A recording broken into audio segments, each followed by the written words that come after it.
Hello friend, welcome to my YouTube channel Spandan pathology. मैं doctor Nirmal आपके सामने आ गया हूँ एक नए टॉपिक पे डिस्कस करने के लिए। आज का जो हमारा टॉपिक है जिसके ऊपर हम डिस्कस करने वाले हैं उस टॉपिक का नाम है when to see a doctor in a fever. मतलब बुखार में डॉक्टर से कब मिलना चाहिए। अगर आपको फीवर है तो फीवर में डॉक्टर से हमें किस कंडीशन में मिलना चाहिए। नॉर्मल फीवर में हमें डॉक्टर से मिलने की कोई ज्यादा जरूरत नहीं है, बट कौन से ऐसे चेतावनी संकेत है, सिम्टम्स है जिससे हमें घबराकर तुरंत डॉक्टर से मिलना चाहिए। तो आइए हम लोग देखते हैं। Means contact your doctor right away if you are an adult. मतलब यदि आप एडल्ट है, यदि आप वयस्क है तो, और आपको फीवर में बहुत सारी दिक्कतें हो रही है, क्या क्या दिक्कतें हो रही है इसके ऊपर हम लोग अभी नीचे में बात करते करते देखेंगे। तो तुरंत डॉक्टर से मिलना चाहिए। पहला, have a fever of 105 degree Fahrenheit और higher unless it comes down readily with treatment and you are comfortable. मतलब कि यदि आपको डॉक्टर से कब मिलना चाहिए तो 105 डिग्री फ़ारेनहाइट या इससे अधिक बुखार हो रहा है और जब तक कि यह उपचार से मतलब ट्रीटमेंट से आसानी से कम नहीं हो जाए और आप सहज न महसूस करें तो आपको डॉक्टर से मिलना चाहिए। मतलब आपकी फीवर अगर 105 या उससे ज्यादा है, आप कंफर्टेबल फील नहीं कर रहे हैं तो आपको डॉक्टर से मिलना चाहिए। Have a fever that stage at और keeps rising above 103 degree Fahrenheit. मतलब कि बुखार 103 डिग्री फ़ारेनहाइट पर कंटिन्यू बना रहता है या उसके ऊपर बना रहता है या उसके आसपास 102 103 के आसपास कंटिन्यू फीवर अगर आपका रह रहा है तो ऐसे कंडीशन में भी हमें डॉक्टर से तुरंत मिलना चाहिए। Next, have a fever for longer than 48 to 72 hours. मतलब कि 48 से 72 घंटे से अधिक समय तक अगर आपको बुखार रह रहा है तो भी, मतलब 2 से 3 दिन तक कंटिन्यू अगर आपको बुखार रह रहा है तो फिर आपको डॉक्टर से मिलना चाहिए। Have had fevers come and go for up to a week और more even if they are not very high. मतलब कि बुखार एक सप्ताह 1 वीक, मतलब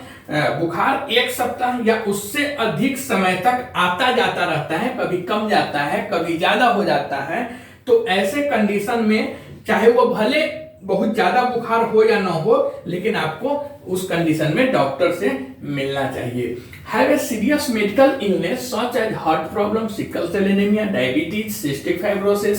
सीओपीडी को फुल फॉर्म में बोलते हैं क्रोनिक ऑब्स्ट्रक्टिव पल्मोनरी डिजीज, और अदर लॉन्ग टर्म को हम बोलते हैं क्रोनिक लंग्स प्रॉब्लम। मतलब कि कोई गंभीर बीमारी अगर आपको हो और उसमें फीवर आ रहा है तो हमें ज्यादा उसको इंतजार नहीं करना चाहिए। ठीक होने के लिए हमें तुरंत डॉक्टर से मिलना चाहिए। जैसे आपको कोई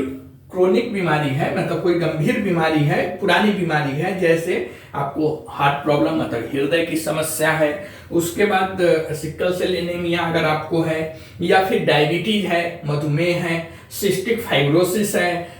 सीओपीडी मतलब क्रोनिक ऑब्स्ट्रक्टिव पल्मोनरी डिजीज है, और अदर लॉन्ग टर्म मतलब क्रोनिक लंग्स प्रॉब्लम मतलब पुरानी कोई फेफड़ा की बीमारी है जैसे निमोनिया वगैरह हुआ है। तो ऐसे कंडीशन में बुखार आपको है तो आपको डॉक्टर से तुरंत मिलना चाहिए। हैव ए न्यू रैश और ब्रेसेस, मतलब कि कोई आपके बॉडी पे नया दाना दिखाई दे रहा है, लाल लाल दाना या दाग धब्बा दिखाई दे रहा है, या फिर चोट का निशान आपके बॉडी पे फीवर के दौरान देखने में मिल रहा है, जैसे लग रहा है कि आपको चोट लग गया हुआ है। चोट भले ही ना लगा हो, लेकिन चोट लगने के बाद जो आपके निशान होती है बॉडी पे, वैसा निशान अगर बुखार में आ रहा है या लाल लाल दाने आ रहे हैं तो भी आपको डॉक्टर से तुरंत मिलना चाहिए, क्योंकि यह खतरनाक हो सकता है।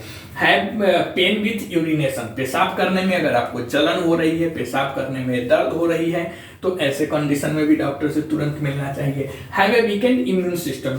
सिस्टम मतलब फ्रॉम क्रोनिक स्ट्राइक थेरेपी और बोन मैरो और ऑर्गन ट्रांसप्लांट,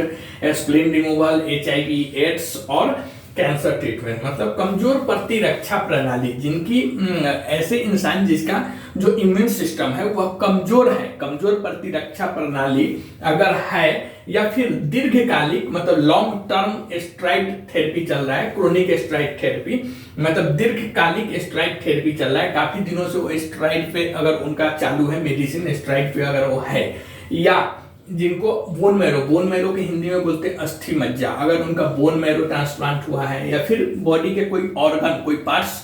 अंग प्रत्यारोपण हुआ है, ऑर्गन ट्रांसप्लांट को हम हिंदी में बोलते हैं अंग प्रत्यारोपण। अगर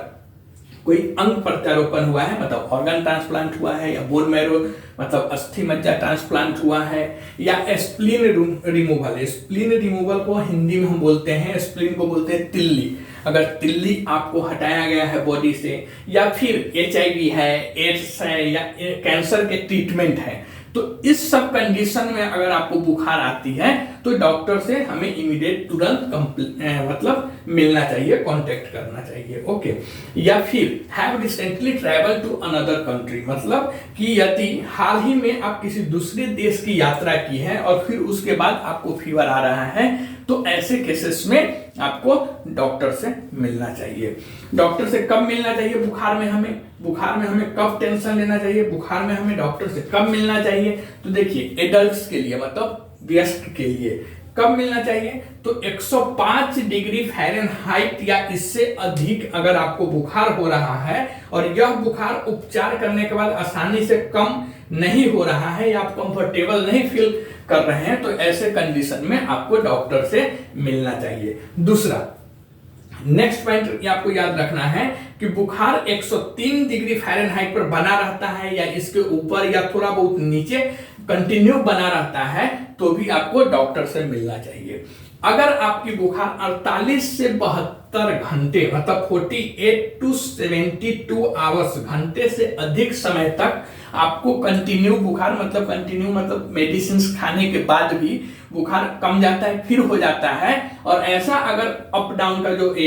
सिलसिला है या अगर 48 से 72 घंटे तक चल रहा है, तो आपको डॉक्टर से जरूर मिलना चाहिए। उसके बाद बुखार 1 सप्ताह या उससे अधिक समय तक आता जाता रहता है, मतलब 1 सप्ताह या उससे अधिक समय तक ठीक हो जाना, फिर हो जाना, बुखार ठीक हो जाना, फिर हो जाना, ऐसा अगर चल रहा है अप एंड डाउन, तो ऐसे कंडीशन में भले वह बुखार अधिक ना हो, मतलब 100 ही हो या 101 हो, मतलब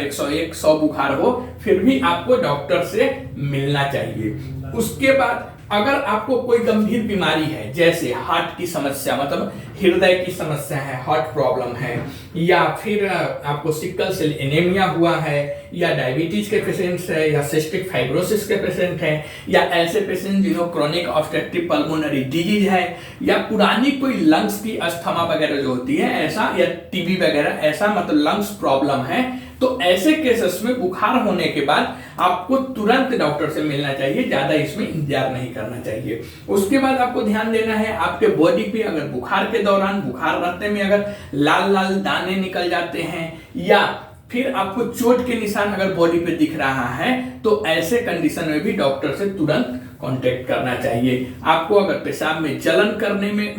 करने में जलन हो रही है, पेशाब करने में दर्द हो रहा है, तो डॉक्टर को इन्फॉर्म करना चाहिए, डॉक्टर से कांटेक्ट करना चाहिए। अगर कमजोर प्रतिरक्षा प्रणाली वाले पेशेंट्स है, मतलब वीकेंड इम्यून सिस्टम वाले पेशेंट्स, उनको अगर क्रोनिक स्टेरॉइड थेरेपी मतलब उनको अगर कोई स्टेरॉइड चल रहा है मेडिसिन के नाम पे, अगर कोई मेडिसिन स्टेरॉइड ग्रुप का चल रहा है उनके ट्रीटमेंट के लिए, या फिर ऐसे पेशेंट जिनका बोन मैरो ट्रांसप्लांट हुआ है मतलब अस्थि मज्जा ट्रांसप्लांट हुआ है, या फिर ऑर्गन ट्रांसप्लांट हुआ है मतलब हमारे शरीर के कोई अंग प्रत्यारोपण हुआ है, या फिर उनका तिल्ली निकाल दिया गया है, स्प्लीन रिमूवल जिसे हम बोलते हैं, या ऐसे पेशेंट जिसे HIV हुआ है, एड्स हुआ है, या कैंसर का ट्रीटमेंट चल रहा है, और ऐसे पेशेंट को बुखार बार बार आ रहा है, तो डॉक्टर से तुरंत कांटेक्ट करना चाहिए। और बाहर के देशों से मतलब कि हाल ही में अगर आप किसी दूसरे देश की यात्रा करके आए हैं और आपको हाई ग्रेड फीवर है, तो भी आपको डॉक्टर से तुरंत मिलना चाहिए। इस समय ज्यादा इंतजार आपको नहीं करना चाहिए ठीक होने के लिए। ओके, अब हम बात करेंगे चिल्ड्रन में। If child has a fever, अगर छोटे बच्चे को फीवर हो गया है तो कौन से कंडीशन में हमें डॉक्टर के पास तुरंत जाना चाहिए? तो is crying and can not be काम, मतलब कि वह बच्चा कंटिन्यू रो रहा है और शांत नहीं हो रहा है, तो हमें डॉक्टर से मिलना चाहिए। बच्चे के लिए in child can not be awakened easily और एट ऑल, मतलब कि आसानी से या बिल्कुल भी बच्चा नहीं उठ पा रहा है, सोया हुआ है या सोने की तरह कर रहा है, तो ऐसे कंडीशन में भी हमें बच्चे को तुरंत डॉक्टर से दिखाना चाहिए। सिम्स कंफ्यूज का मतलब है अगर कंफ्यूज लग रहा है, बच्चा कंफ्यूज लग रहा है, भ्रम की स्थिति में है, तो बच्चे को तुरंत डॉक्टर से दिखाना चाहिए। कैन नॉट वॉक का मतलब कि अगर बच्चा मूव नहीं कर रहा है, टहल नहीं रहा है, दौड़ नहीं रहा है, उठ नहीं पा रहा है, तो तुरंत हम अपने पेडिट्रिशियन से, मतलब डॉक्टर्स जो बच्चे के डॉक्टर हैं, उनसे बात करके बच्चे का जो भी है वो सॉल्व आउट करना चाहिए। Had difficulty breathing even after the nose is clear, मतलब कि नाक की सफाई, बच्चे के नाक की सफाई करने के बाद भी अगर बच्चे को श्वास लेने में कठिनाई हो रही है, तो हमें तुरंत डॉक्टर से बच्चे को दिखाना चाहिए। हैज ब्लू लिप्स, टंग और नेल्स, मतलब बच्चे का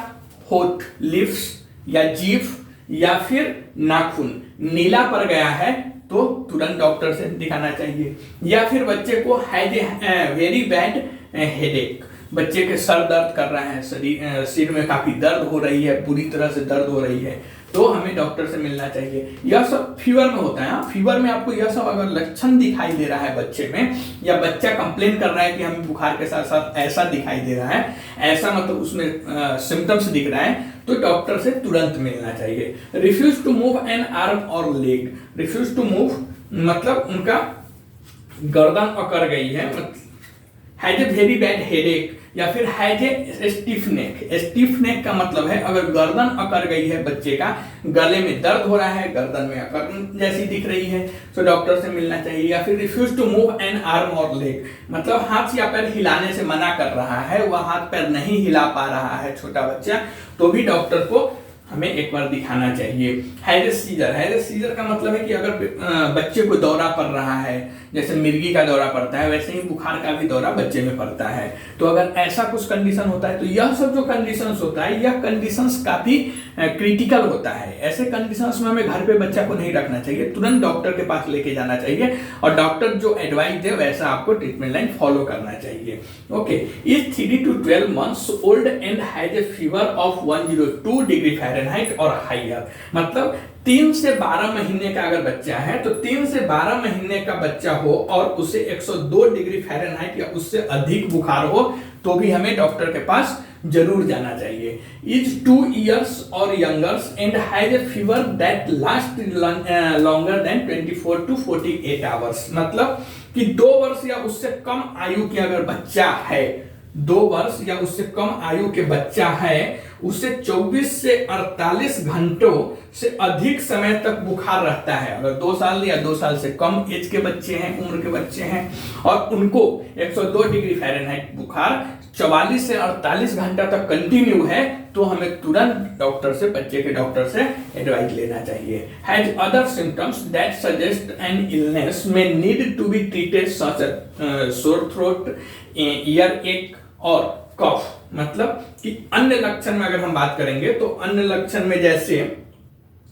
ट्रीटमेंट कराने की आवश्यकता है फीवर के साथ साथ, जैसे उनको गले में खराश है, कान में दर्द है, या फिर बच्चे खांसी कर रहे हैं और फीवर भी है, तो डॉक्टर से मिलना चाहिए। Has had fever comes and go for up to a week और more even if these fevers are not very high, मतलब कि बुखार 1 सप्ताह या उससे अधिक समय तक बच्चा में आता जाता रहता है बुखार, तो भले ही यह बुखार बहुत अधिक न हो, बट हमें डॉक्टर से इसके बारे में बात करना चाहिए, डॉक्टर को बच्चे को दिखाना चाहिए। रिसेंटली हैड एन इम्यूनाइजेशन, मतलब हाल ही में अगर बच्चे का वैक्सीनेशन हुआ है, टीकाकरण हुआ है, और उसके बाद भी फीवर आ रहा है, तो भी हमें डॉक्टर से मिलना चाहिए। तो एडल्ट्स में आपने देखा कि किस किस कंडीशन में हमें डॉक्टर से मिलना चाहिए। अब बच्चे में अगर हम बात करेंगे, तो बच्चे में हमें मिलना चाहिए कि अगर बच्चा रो रहा है और शांत नहीं हो रहा है, तो हमें डॉक्टर से मिलना चाहिए। डॉक्टर से कब मिलना चाहिए? तो बच्चा कंटिन्यू रो रहा है, शांत नहीं हो रहा है, या आसानी से या बिल्कुल भी उठ नहीं पा रहा है, कंफ्यूज लग रहा है, चल नहीं सकता है, नाक साफ करने के बाद भी उसे सांस लेने में दिक्कत हो रही है, उसका होठ, जीभ या नाखून नीला पड़ जा रहा है, बहुत बुरा सरदर्द हो रहा है, गर्दन अकड़ गई है, चलने या उठने या टहलने से मना कर रहा है, हाथ पैर हिलाने से मना कर रहा है बच्चे को दौरा पड़ रहा है, या 3 से 12 महीने का बच्चा हो और उसे 102 डिग्री फ़ारेनहाइट या उससे अधिक बुखार हो, या 2 वर्ष या उससे कम आयु के अगर बच्चा है और उसे 24 से 48 घंटों से अधिक समय तक बुखार है, तो या अन्य लक्षण जिसे ट्रीटमेंट कराने की आवश्यकता होती है, जैसे गले में खराश, कानों में दर्द या खांसी या बुखार 1 सप्ताह या उससे अधिक समय तक आता जाता रहता है, भले ही यह बुखार बहुत अधिक न हो या टीकाकरण किया हो, वैक्सीनेशन किया हो, यह सब अगर लक्षण आपको दिखाई दे बुखार में, तो आपको अपने डॉक्टर से, बच्चे के जो डॉक्टर है जिसे हम पेडियाट्रिशियन बोलते हैं, उसे डॉक्टर से तुरंत हमें कंसल्ट करना चाहिए। ओके, कमेंट्स करके बताइए वीडियो आपको कैसा लगा। अगर यह वीडियो आपको अच्छा लगता है तो प्लीज इस चैनल को सब्सक्राइब कीजिए, लाइक कीजिए, शेयर कीजिए। मिलते हैं एक नए टॉपिक पे डिस्कस करते हुए, तब तक के लिए थैंक यू।